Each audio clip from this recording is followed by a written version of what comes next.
What if I told you that some of the cards we've been treating like casual inserts are actually some of the rarest cards BoBA has ever printed? Between ripping a ton of product ourselves on WhatNot streams and listening to the WhatNot stream that Frenchie hosted himself, we've put together our thoughts and speculations. The print run mystery, it's over.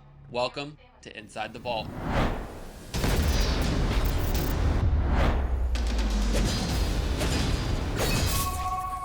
As I mentioned a few seconds ago, we've ripped a lot of product ourselves, and let's be clear, very little of what you're about to hear is just from a company announcement. This video is built off of what we've seen firsthand, what we've pulled, and what was revealed during the CardGeek WhatNot stream. Some of this is speculation, some of it is straight from the horse's mouth, and some of it is just math. But all of it points to one big truth. BoBA cards are far more calculated and far more rare than anyone realized. Let's start with something you might have suspected, but it was never confirmed. Not all heroes are printed equally. In fact, some were never meant to be pulled easy at all. According to the BoBA team, secret rarity is built into every set.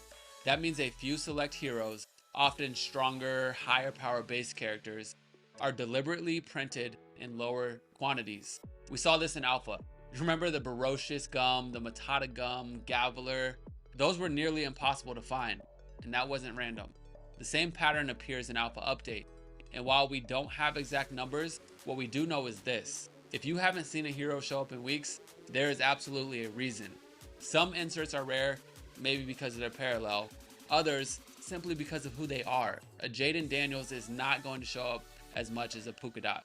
Sorry, Puka Nakua is very good, Jaden Daniels is better. That's the BoBA blueprint, and the deeper we looked, the more clear it became. So let's shift to two of the new inserts for Alpha Update, Fire Tracks and Miami Ice. If you remember, Frenchie compared these to National Treasure RPAs, cards that are typically of 99. And for base heroes, that tracks. But for featured heroes, that's where things get spicy. These Miami Ice cards might be some of the best looking cards in the entire set. And just like the name implies, Miami Ice only appear on ice weapon variants. Fire Tracks, you guessed it, only fire weapons. Now here's the twist. These Miami Ice and Fire Tracks are guaranteed in almost every box type. So naturally you would think that they aren't that rare, but that's just not true. The odds of landing a featured hero, let's just say you're gonna know when you do. There's strong speculation that featured heroes in these inserts are numbered to less than 10, maybe even 5. They're stunning, they're exclusive, and when it comes to box hits, they might be the best blend of beauty and scarcity in the entire game. Personally, Miami Ice is my favorite insert that they have in Alpha Update. I would love to know what you guys think in the comments. Up next, let's talk about 80s Rad. We know that steel is the most common, and frankly, probably the least chased. But Fire and Ice, these appear far less often. I have a feeling these are much more rare than people think.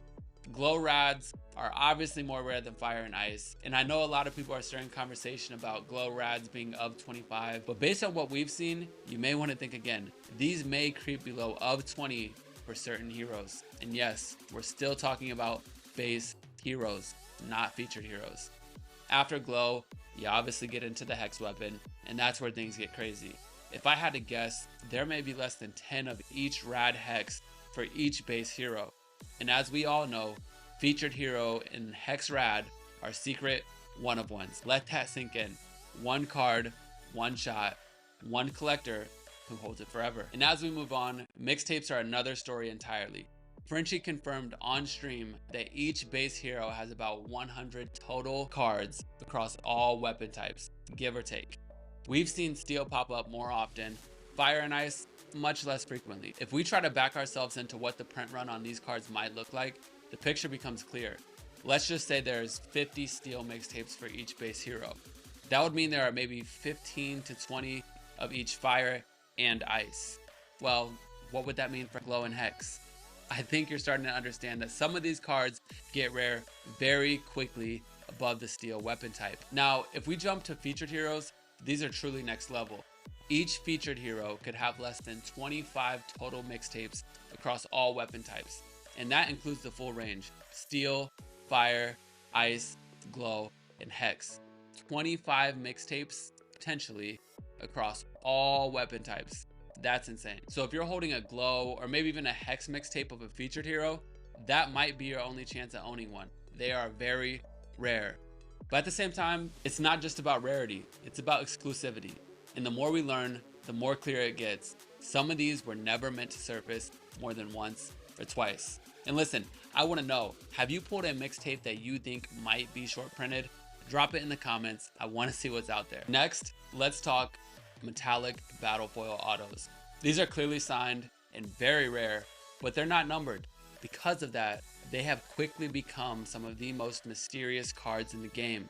Frenchie confirmed that the company wants these treated like hex tier autos. So naturally, some will believe that the print run ranges from 8 to 12 per hero. But that number isn't official. No one knows which ones are short printed, no checklist, no guarantees, just speculation, surprise, and the thrill of discovery. And that's what keeps people ripping. And last but not least, Grandma's Linoleum inserts. People may joke about them, but Frenchie and the team call these the sacred cow of the set. Frenchie didn't confirm a number, but he made one thing clear. These are more rare than 80s rad cards. And based on what we know about those rads and the other parallels, I think it's safe to believe Grandma's Linoleum cards fall somewhere in the 15 to 20 range for base heroes. They're weird, they're polarizing, but it's all intentional and undeniably limited. So just know, if you pull a Lino above a steel weapon, you might be holding a piece of BoBa's rarest lineage. And there's one final piece to all of this. It might be the most important. Everything we talked about today, mixtapes, Miami Ice, fire tracks, Linoleum, RADs, it all exists inside one bigger umbrella, the Alpha collection. And here's what I hope people start to realize. Alpha and Alpha Update are more rare than anyone truly knows. These aren't just cool cards, they're once in a lifetime collectibles. Pulling from Alpha might be the best odds you'll ever get at pulling some of these crazy inserts. The great thing about this game is it's built from the heart of a collector. Frenchie made it clear that BoBa was built for long-term value. There are secret rares, there are chase cards, and there are things we may not even know exist yet. That is what makes BoBa so special.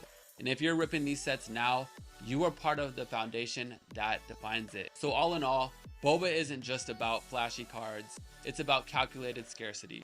Not every hero is equal. Not every parallel is what it seems. Glow, Hex, Lino, metallic autos, these aren't just casual hits.